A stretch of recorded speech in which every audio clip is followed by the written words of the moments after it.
Hi everyone, so this is going to be a little video on products that I don't like. I spent a lot of time talking about products that I absolutely love and new products that I really like, and I don't really spend a lot of time talking about products that I purchased that I don't like or that I wouldn't purchase again. So I thought it'd be fun to do a video all about purchase regrets, I guess.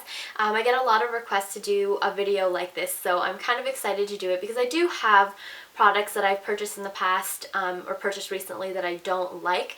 I don't have as many as probably when I first started kind of building my collection, because throughout the years of buying makeup I just kind of like streamlined what I'm looking for in a product. Like, I know what works for me and what doesn't work for me. But also on the other hand, I like to try new products, and some new products are hits and misses, like new collections that come out or just new products in general that come out. So I still do purchase products based on a whim without actually researching it or just kind of buying into the hype that I hear about of certain products. So there are some products that I definitely regret purchasing even now, even though I know which products kind of work for me and which don't, and what I'm looking for in a product, I still kind of end up with a flop sometimes. Anyway, so I'm going to show you some of the products that I've purchased in the past that I don't like. Now this is basically just products that I pulled out of my current collection right now. There are definitely lots of other products in the past that I've purchased that I absolutely regret buying, but this is just basically what I have on hand right now, and there's just basically a whole bunch of random products in here, so I'm going to try to get through this video pretty quickly because you guys know how much I like to ramble. Okay, so the first products that I want to talk about are these Maybelline Fit Me blushes. So these are just drugstore blushes. I depotted them, so they used to come in like this big chunky plastic case with a clear lid, I think. But these are from the Fit Me collection, and I have 3 of them, and I just did not like them at all. I thought they were going to be really nice because the colors in the pan are really nice. This one is a medium coral color. This one is deep rose, and then this one is medium pink. So in the pan they looked really pretty, and I think these were like $10 each, and there's only like 4.5 grams in each package, so I dropped it. So as I was saying, there's not really a lot of product in each of these little packages, but I just really did not like these blushes. I had really high hopes for them because they just look so pretty in the packaging, but when I swatched it, they just weren't very pigmented, and they kind of were really chalky. Like, I can't even get a decent swatch on my finger. Like, you probably can't even see anything, but that's because there's barely any product on my finger, and that goes for all 3 that I have.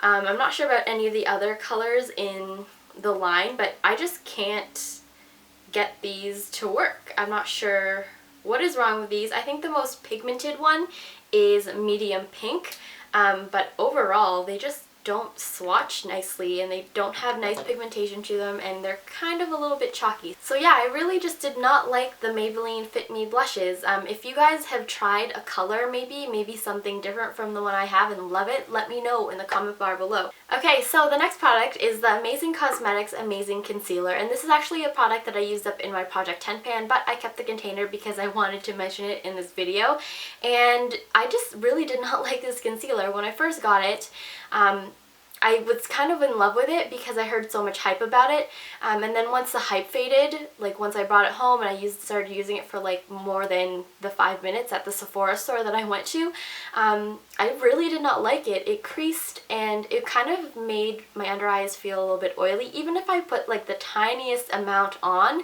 Like, I put the bare minimum on to cover any darkness under my eye, and it did not work for me. I'm not sure why. I heard so many great things about this. Like I said, like everyone was like raving about it for a while there, but I just did not like it, and it was really expensive for, I guess there's a lot of product in here, I'm not sure. It's half an ounce, so that's more than some concealers, but I think this is like $40, over $40, because I'm thinking $40 US, so in Canada it's definitely priced a little bit higher, but not worth it. Wouldn't repurchase again, and yeah, I just wanted to use it up in my Project 10 pan because I was like, I spent over $40 on this, so I'm gonna get my money's worth. The next 2 are nail polishes. Not really nail polishes, they're base coats. One is the Seche Natural, and this is the matte finish nail treatment.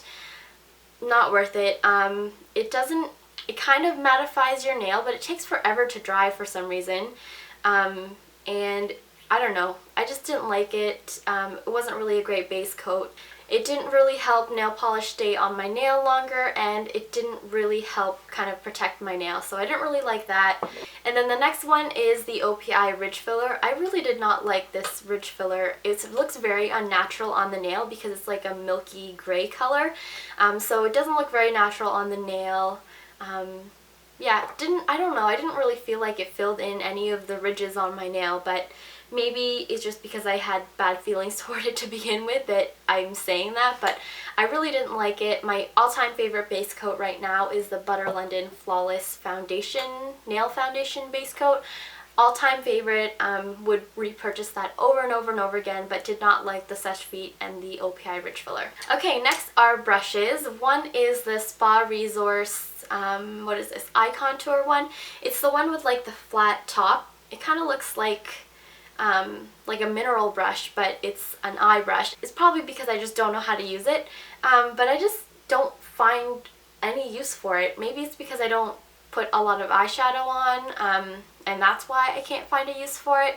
But yeah, I just kind of a waste of money because I never ever use it, and I just honestly don't know how to use it because it's just such a weird shape for an eye brush. It's like a flat top brush. Sometimes I use it to kind of like buff out concealer under my eye, and it works well in that regard, but for like eyeshadow, I have no idea how to use that. The next brush is this blush brush from Vasanti, and I don't recall how much this was. They're slightly cheaper than MAC brushes, so I think they're around the $30 range, but I don't like this. I liked it when I first got it, and I probably shouldn't have bought it because the testers, because they had testers of these at the Vasanti counter that I went to, but the blush brush on the tester looks so haggard, and I don't know why I still purchased it to begin with, but yeah, it's just kind of like, it's not as soft as a MAC brush. I like the shape of it. I like how small it is. I like how thin it is, like how tapered it is. But it's just not soft. It sheds a lot. Like every single time I wash it, it's kind of stopped shedding now, but like the first couple weeks that I was using it, every single time I used it, even after washing it, it would shed, and it would sometimes leave hairs on my face, which was not all that flattering sometimes. Sometimes it kind of scratches my face a little bit, but I'm not sure if that's because my face is like really sensitive, but sometimes I feel like it scratches. So I wouldn't really recommend this, and like I said, the tester for this blush brush at the Vasanti counter looked so awful. The bristles were all like splayed out, and it just did not hold its shape at all, so I'm not sure what possessed me to get this, even though I saw that the tester one looks so awful. But I did, and it works nice now, but like I said, kind of scratchy on the face, and I definitely don't think it has like the longevity of other makeup brushes. The next product is this Mario Badescu drying lotion. So this is a cult favorite. This is the one with like the pink sediment on the bottom, and then you dip like a Q-tip in there and then put that on any breakouts that you may have. This one I really wanted to try because I heard so many great things about it, but it just did not work for me, and I don't know, I was using it exactly the way they said to use it. Actually, that's a lie. The very first time I used it, I was just so excited to use it that I didn't really read the instructions, and you're not supposed to shake it because it mixes the pink sediment in with the, like, I don't know, the liquid that's also in here. But I shook it anyway, and then I tried to use that, and I was like, why isn't this working? But you're not supposed to shake it, and you're basically just supposed to apply the pink stuff on your breakouts.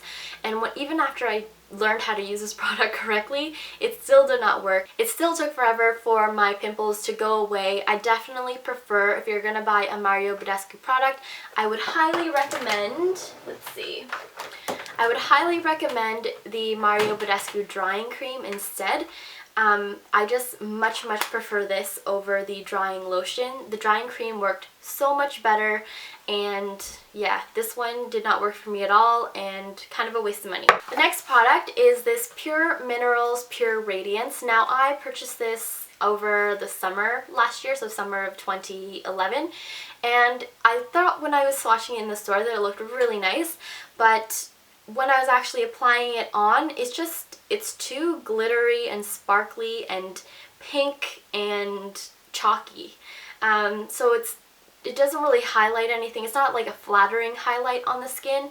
It's just kind of more like a chalky, glittery, pink dust thing on your cheeks, which isn't really that nice. Okay, the last two products are Philosophy products, and one is the Hope in a Jar. And this again I think is like a cult favorite, like everyone loves it, but I don't like it and it didn't work well for me. I have combination skin, as you guys know, so oily, dry, sometimes really dry, sometimes really oily, but always like usually a combination between the two. And this just didn't really work with my skin tone, and this one is for all skin types, so I was like, okay, because they have different formulas for different skin types, so this one is for all skin types, so I was like, that should work, right? I don't know, it didn't really moisturize any dry areas that I had on my face. I found that even immediately after applying this, my skin still felt kind of taut and tight and kind of dehydrated, so not really a huge fan of this, and I'm not sure how much this was, but I think it was still pretty pricey too. I think like $30-ish. This is only the small jar though, but I'm pretty sure it was still in the $30 range. And then the last product is this Philosophy Microdelivery Mini Peel Pads.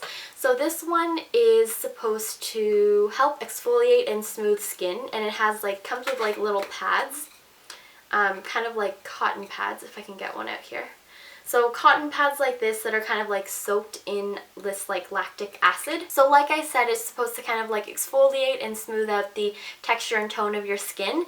It didn't do that for me. If anything, it just left my face feeling really sticky. There's too much liquid in each pad, and they're just soaked too much, so you can actually like wring each pad out a little bit.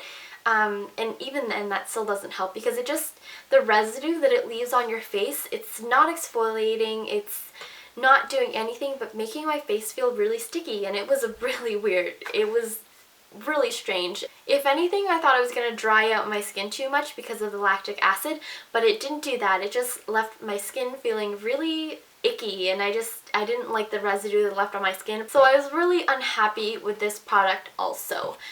So those are some of the products that I have in my collection right now that I would not repurchase again and that I just did not like, and I kind of regret buying because it is money that I could have spent on other things that I probably would actually use.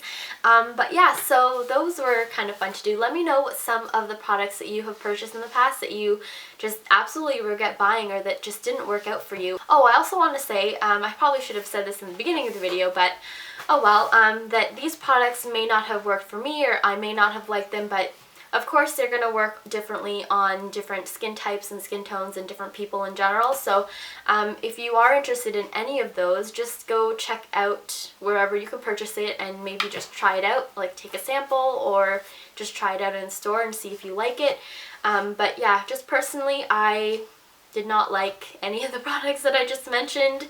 Okay, so that is it. That is the end of my little ramble. I hope you guys enjoyed watching. I am going to go out for lunch, and oh, I'm actually going to sit out on a patio today, which is crazy because it is mid-March and it is like 20s outside, so I'm really excited. I'm going to wear my sun hat and I'm really excited about it. And yeah, bye guys!